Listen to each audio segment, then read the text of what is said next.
সেকালে দুর্গাপুজো হতো, আর এখন যেটা হয় সেটা তো উৎসব। তাই বর্তমানে পুজো মানেই দুর্গোৎসব, আর দুর্গোৎসব মানেই বারোয়ারি থিমের পুজো। কত রকমের থিম, প্যান্ডেলে প্যান্ডেলে ঘোরা।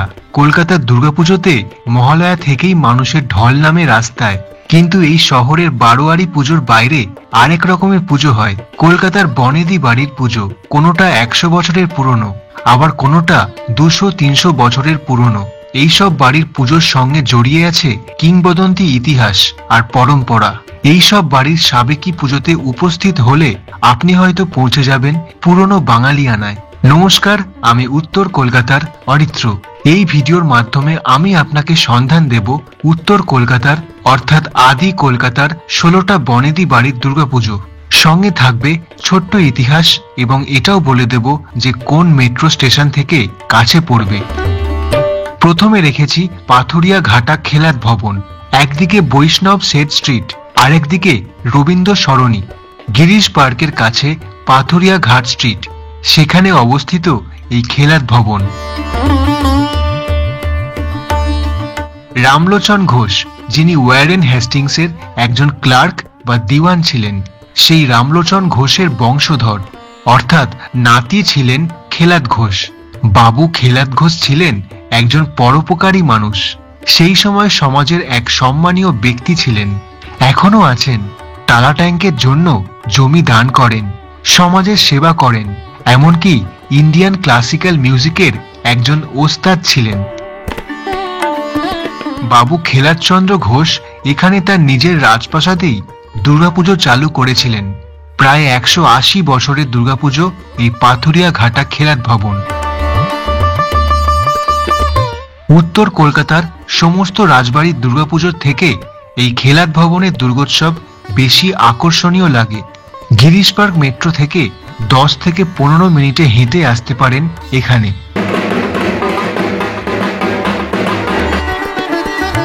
জোড়াসাঁকো শিব কৃষ্ণদার বাড়ির পুজো। কথায় আছে এই বাড়িতেই দেবী দুর্গা গয়না পরে আসেন। এই বাড়ির দুর্গাপুজো চালু করেছিলেন গোকুল চন্দ্র দা। দুর্গাপুজো চালু হয়েছিল 1840 সালে।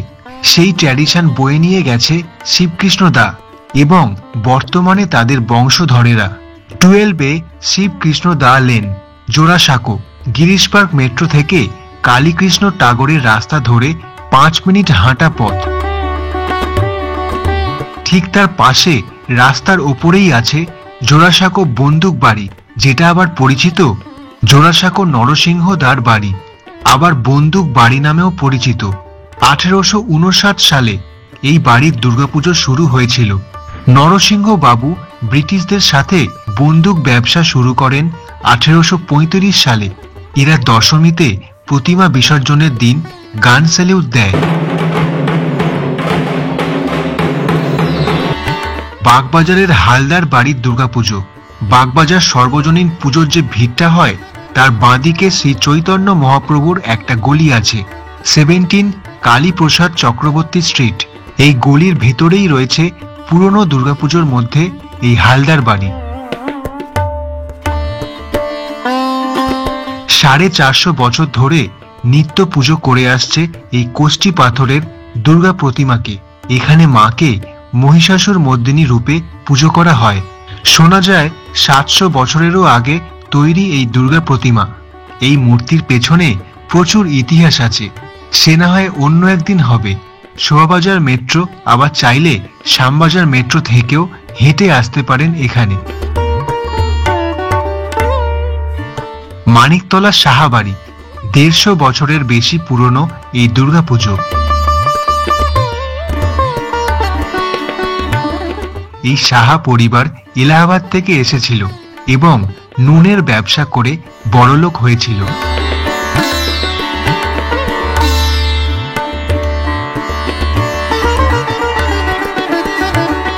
মানিকতলার চালতা বাগানের বিপরীতের ফুটপাত ধরে একটু এগিয়ে আসলে দেখা মিলবে সাদা রঙের বিল্ডিং। গিরিশ পার্ক মেট্রো থেকে বেরিয়ে একটা অটো ধরে ডিরেক্ট চলে আসতে পারবেন এই মানিকতলার সাহাবাড়ির সামনে। আধার লালের বাড়ি। আধার লাল সেন, তিনি ছিলেন শ্রী রামকৃষ্ণের প্রিয় গৃহী ভক্ত। দক্ষিণেশ্বরে তেনার সাথে প্রথম আলাপ। তিনি ছিলেন ডেপুটি ম্যাজিস্ট্রেট এবং কলকাতা বিশ্ববিদ্যালয়ের ফ্যাকাল্টি অফ আর্টসের সদস্য ছিলেন। আঁধার লালের বাবা রামগোপাল সেন 1859 সালে এই বাড়িতে দুর্গাপুজো চালু করেন এবং পুজো হয় বৈষ্ণব মতে।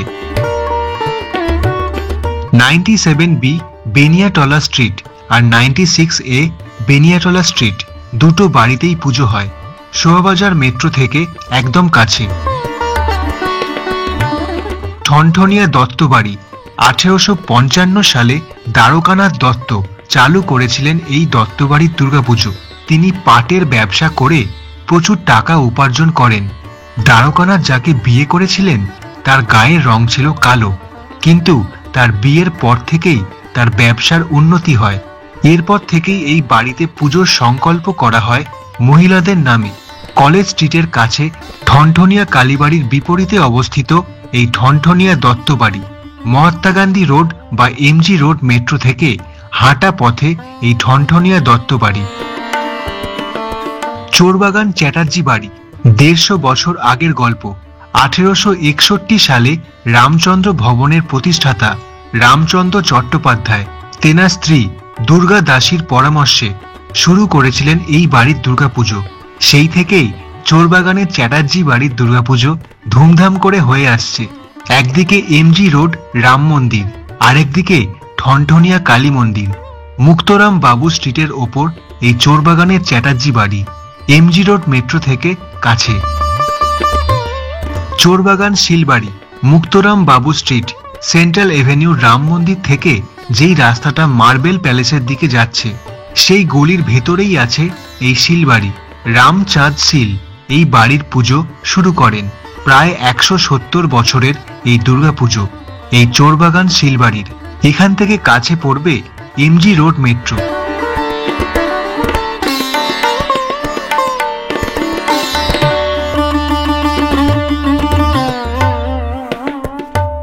হরিনাথ মুখার্জি প্রায় 300 বছরের এই দুর্গাপুজো। বর্তমান বংশধর ইন্দ্রনীল মুখার্জি 1722 সাল থেকে এখানে পুজো হয়ে আসছে। 4 কালিদাস সিংহ লেন। রাজাবাজার থেকে কেশব চন্দ্র স্ট্রিট ধরে আমা স্ট্রিটের দিকে এগোলে ডান দিকে কালীঘাট সিংহ লেন পড়বে। আবার চাইলে রাজাবাজার সায়েন্স কলেজ থেকেও গলির ভেতর দিয়ে হেঁটে আসা যায়। দর্জিপাড়া মিত্র বাড়ি বর্তমানে কোনো পুত্র বংশধর না থাকায় কন্যা বংশধর বা মহিলাদের দ্বারা পরিচালিত হয় এই দর্জিপাড়া মিত্রবাড়ির দুর্গাপুজো। 19C নীলমণি মিত্র স্ট্রিট গিরিশ পার্ক। প্রায় 220 বছরের এই দুর্গাপুজো। দুর্গাচরণ মিত্রের ভাইপো ছিলেন নীলমণি মিত্র। নীলমণি মিত্রের নাতি রাধা কৃষ্ণ মিত্র। সেই রাধা কৃষ্ণ মিত্র এই বাড়ির পুজোটা শুরু করেন। গিরিশ পার্ক মেট্রো থেকে একদম কাছে। আবার চাইলে শোভাবাজার মেট্রো থেকেও হেঁটে আসতে পারেন।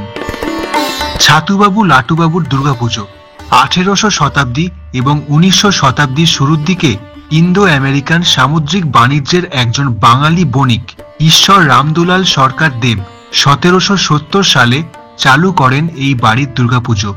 রামদুলাল সরকার দেবের 2 পুত্র ছাতুবাবু এবং লাটুবাবু।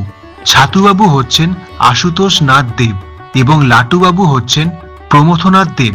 তেনার নামেই পরিচিত এই ছাতুবাবু লাটুবাবু রাজবাড়ি।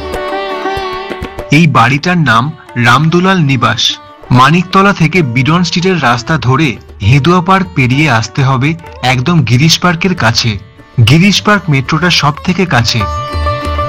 কুন্ডু বাড়ি দুর্গাপুজো কৃষ্ণ দাস কুন্ডু। তিনি ছিলেন কেরোসিন ডিলার। কেরোসিনের ব্যবসা করে বড়লোক হয়েছিলেন, তাই মস্করা করে তেনাকে বলা হতো কেরোসিন কুন্ডু। সম্ভবত 1879 সাল থেকে এই কুন্ডু বাড়িতে দুর্গাপুজো শুরু হয়।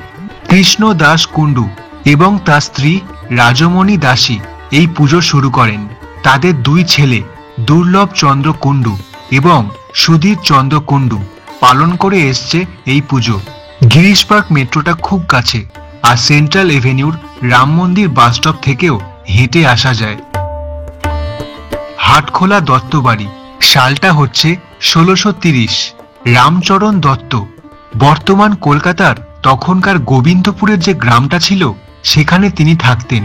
সেখানে জমি বিক্রি করে দেয় ব্রিটিশদের কাছে প্রথম ফোর্ট উইলিয়াম তৈরি করার জন্য। তার বদলে তিনি ব্রিটিশদের থেকে সুতানুটি অঞ্চলের চিতপুরের একটি জমি নেয়।